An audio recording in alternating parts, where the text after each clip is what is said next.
Why you must read, beginner level. Why do I need to read in English?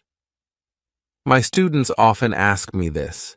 They think, I go to classes, I do my homework, I watch films in English. Why should I read books? Actually, reading is the best way to improve your English. I will tell you why. First, reading is very important now. In 2006, only 1 in 100 people went to university. Now, 7 in 100 people go to university. All jobs need more reading and writing than 100 years ago. This is true for everyone. It doesn't matter if you're an office worker or a mechanic. Second, reading will improve your speaking, writing, vocabulary, and grammar better than any other way. It won't improve your listening, but it will improve your vocabulary. And when you have a better vocabulary, you can listen more easily and improve your listening that way. In school, you probably read lots of English. You probably read boring textbooks and stories with exercises at the end. But I'm not talking about that. I'm talking about reading for pleasure. That means reading a book you enjoy because you enjoy it. You are not reading because your teacher said, read this book. You are not reading because you think, I should read this book. You are reading because you want to. In 1965, they did an experiment in schools in America. These schools were for boys who had done crimes. For example, some of them stole things. They gave some of the boys free books. They were fun books, like James Bond. They said, you can do what you want. You don't have to read the books. But the boys did read the books. They read a lot of books. Some boys read a book every 2 days. After 2 years, they gave the students a test. The students who got the books got better at reading and writing, and they liked school more. The students who did not get the books did not get better at reading and writing. Actually, some of them got worse. This isn't just true for native speakers. They also did an experiment on students learning English in the Fiji Islands. They used 3 ways to teach. The first way was normal English teaching. They did grammar classes, exercises, and so on. The second way was reading in silence. The students read books in class. The third way was reading together. The teacher read books to the students. After 1 year, the 2 ways with reading were the best. They were much better than the students who did normal English classes. They did the experiment again in Singapore. There, the students who read in silence did very well. They did the best in grammar tests.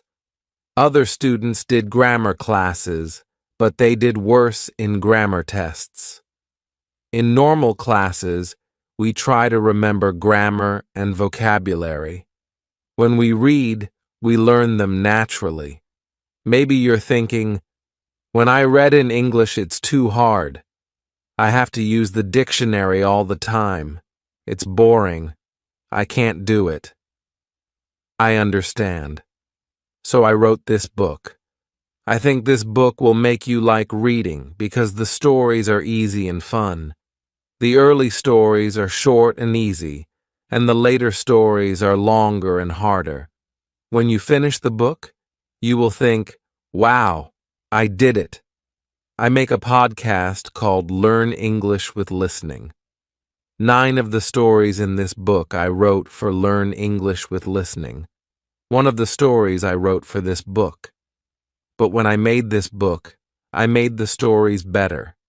Now you can read the stories at beginner, pre-intermediate, intermediate, or advanced levels.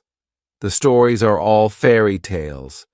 Some are very popular fairy tales, but some are not so popular. One of them I wrote myself. Maybe you're thinking, fairy tales, Fairy tales are for children. I need useful vocabulary. I need to learn about business and science. That can't be fun. Actually, the vocabulary in these stories will be useful. McQuillan did an experiment where he looked at vocabulary in 22 novels. 85% of the words were on academic word lists. These are lists of words that you need to know to study at university. Rolls and Rogers also did an experiment.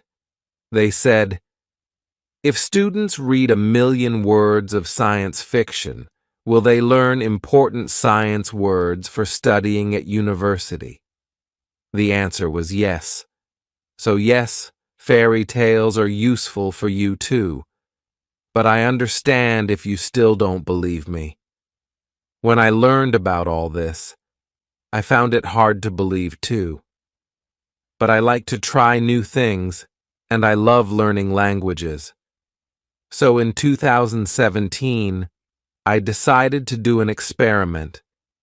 I had wanted to learn Spanish for a long time, but I didn't learn much in normal classes.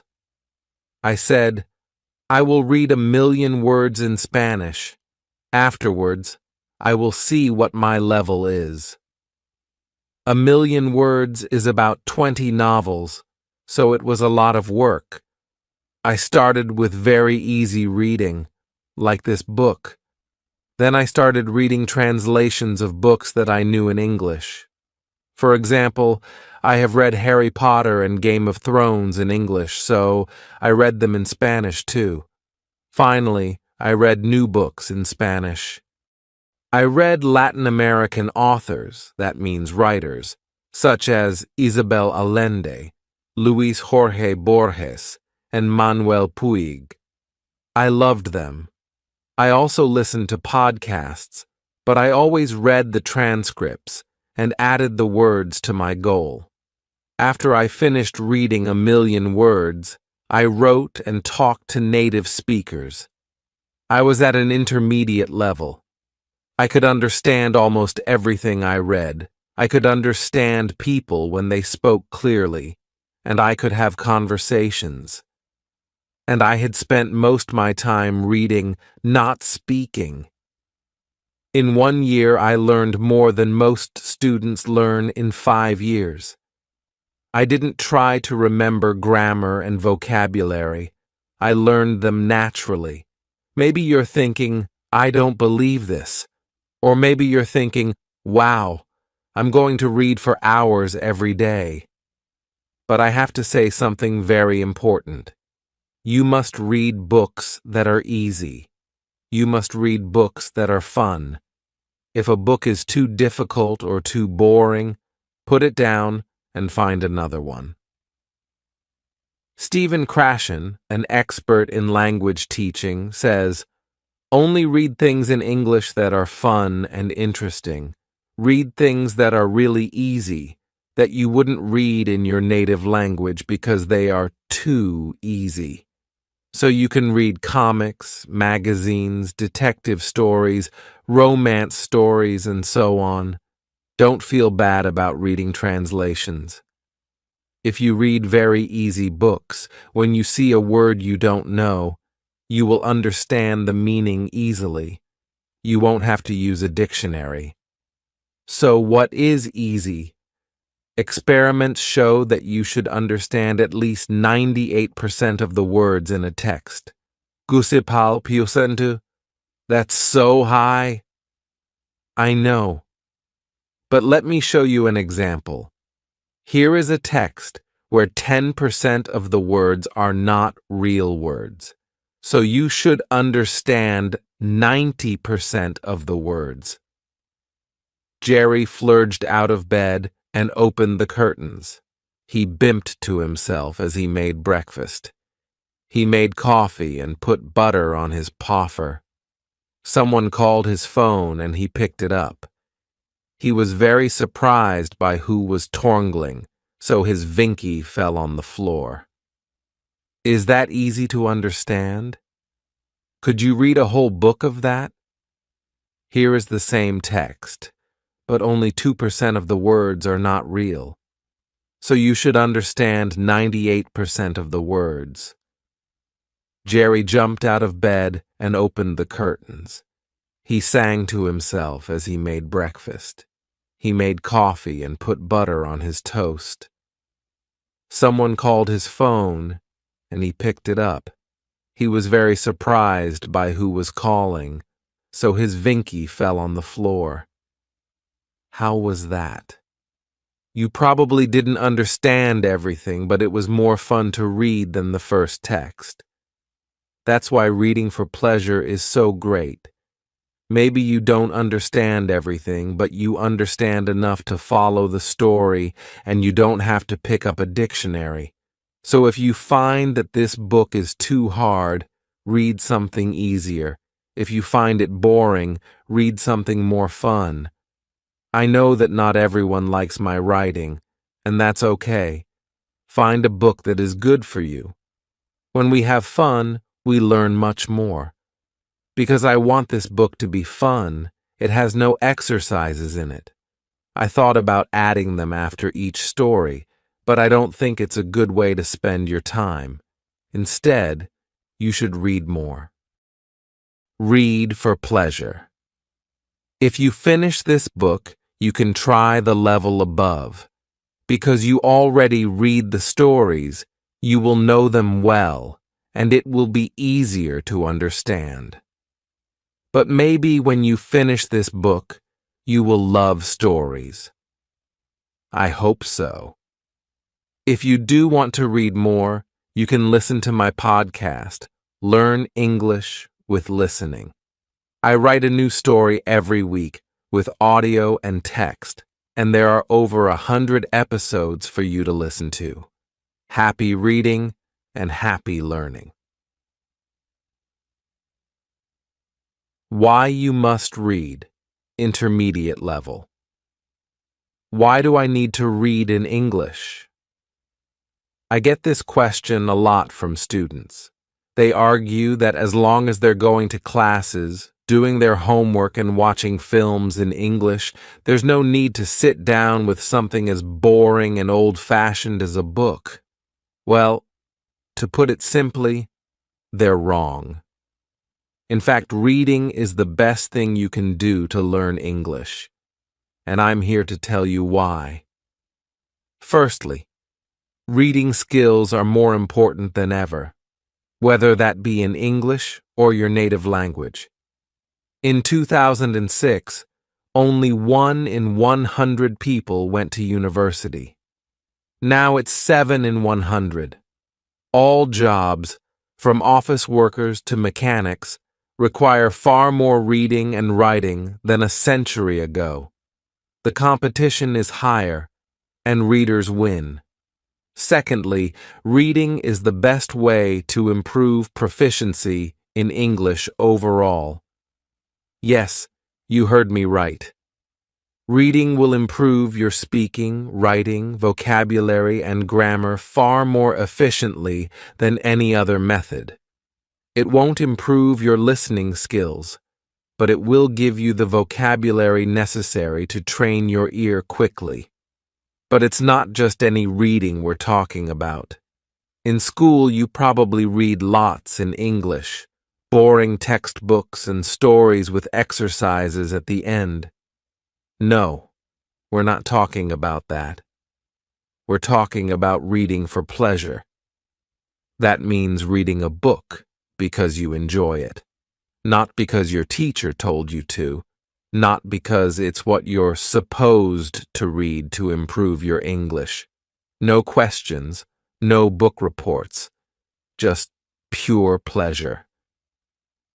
Yeah, right, you're probably thinking. That's too good to be true. Let me show you. In 1965, an experiment was carried out in juvenile delinquent reform centers in America. One group of the students were given free books. They made sure they were exciting books that would appeal to young boys, such as James Bond. But unlike most reading programs, They were not required to read the books. They were simply given them. They could throw the books away, give them back, or draw on the pages, and nobody would punish them for it. But the boys did read them. They read a lot of them. Some of them read a book every 2 days. At the end of 2 years, they tested the students. Not only did their reading and writing greatly improve, so did their attitude towards school. But the students who were not on this program stayed the same. In fact, some of them got worse over the 2 years. This isn't just for native speakers either. A study of English as a second language, ESL students in the Fiji Islands looked at 3 methods: traditional English teaching, sustained silent reading, which means reading in silence for a long time, and a more conventional reading program, where the teachers read aloud to the students. By the end of the first year, students taught with the 2 reading methods had a 15-month advantage in English ability compared to the 6.5 months of the traditional method. When the study was replicated in Singapore, the students who did only sustained silent reading did better on grammar tests than the students who had taken only grammar classes. When we do grammar exercises, we try to memorize the rules of the language. When we read, we absorb them. But I know what you're thinking. That's all well and good, but when I pick up a book in English, it's too hard for me.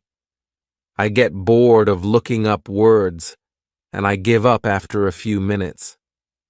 That's why I wrote this book. It is designed to make you fall in love with reading by providing fun, familiar stories that are easy to understand. The stories gradually increase in difficulty and length so that you can feel a sense of progression and success at the end. Most of them were originally released on my podcast, Learn English with Listening, but they have been rewritten and improved for this book, as well as having a version for each language level. They are a mix of classic and less popular fairy tales, as well as one that I wrote myself. Again, I know what you're thinking. Fairy tales? But those are for kids. I need useful vocabulary about business and science and technology. There's no way to make that fun. The thing with language is, there isn't such a big difference between important language and fun language. We use a wide range of words when talking about technical topics, as well as chatting with our friends. A study by McQuillan examined vocabulary in 22 novels and found that they included 85% of words on academic word lists. Rolls and Rogers found that if a student read 1 million words of science fiction, they would acquire many of the technical words required for a science degree. So yes, reading fairy tales will help your English in all areas, even for academic purposes. As an English teacher, I've seen many times that the students who do the best are those who read the most. For IELTS, for university, for business, or just for travel, reading is the factor that predicts success. But I understand if you're still unsure. When I learned about all this, I was too. But I like to experiment, and I have a passion for learning languages. So, in 2017, I decided to test this theory. I had wanted to learn Spanish for a long time, but aside from struggling with Duolingo and not really learning anything, I hadn't made a serious attempt. I set myself a goal. I would read 1 million words in Spanish and see what my level was afterwards. 1 million words is roughly 20 standard-length novels, so it was a huge task. I started with very easy resources, like transcripts of podcasts for learners, but I avoided anything that felt too much like work. Once I'd learned the basics, I started reading translations of books that I knew in English, such as Harry Potter and A Song of Ice and Fire. You might know it as Game of Thrones. Finally, I was ready to move on to completely new books, and I fell in love with Latin American authors, such as Isabel Allende, Luis Jorge Borges, and Manuel Puig. With the reading, I also listened to podcasts, but I always read the transcripts and counted the words as part of my reading. After I achieved my goal, I tested myself by writing and talking to native speakers and found I was at a decent intermediate level. I could understand almost everything I read, understand clear speech, and have conversations at a comfortable level, even though I had barely spoken the language since I started learning. I had been learning for about a year, and I had made more progress than most students make in 5 years. I didn't memorize the vocabulary and grammar rules. I absorbed them.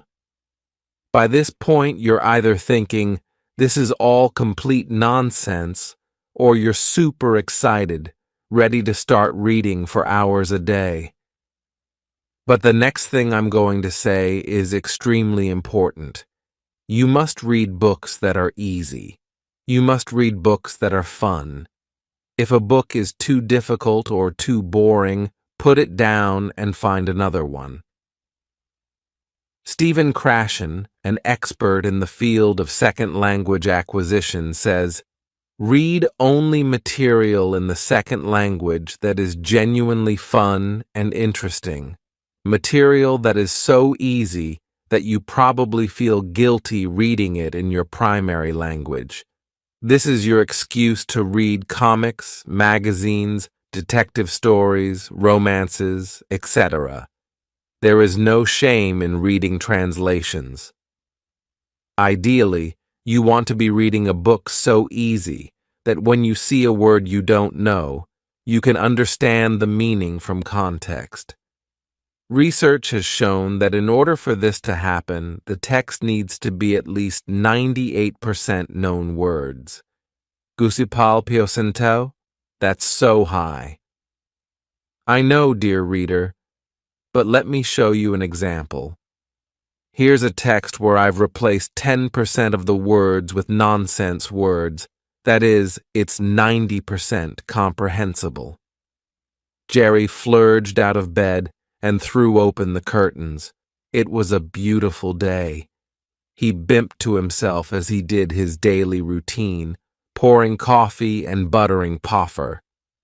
But then his phone rang, and the person torngling was so unexpected that he dropped his Vinky on the floor. Is that easy to understand? Could you read a whole book of that? Here's the same text, but 98% comprehensible. Jerry jumped out of bed and threw open the curtains. It was a beautiful day. He sang to himself as he did his daily routine, pouring coffee and buttering toast. But then his phone rang, and the person calling was so unexpected that he dropped his Vinky on the floor. How was that? Even if you couldn't understand everything, I bet it was far more enjoyable to read than the first text. And that's the magic of reading for pleasure.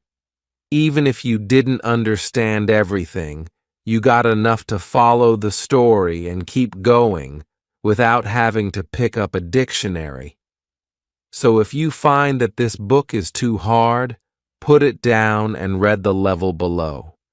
If you find it boring, go read something else. Yes, I'm giving you permission to stop reading my book.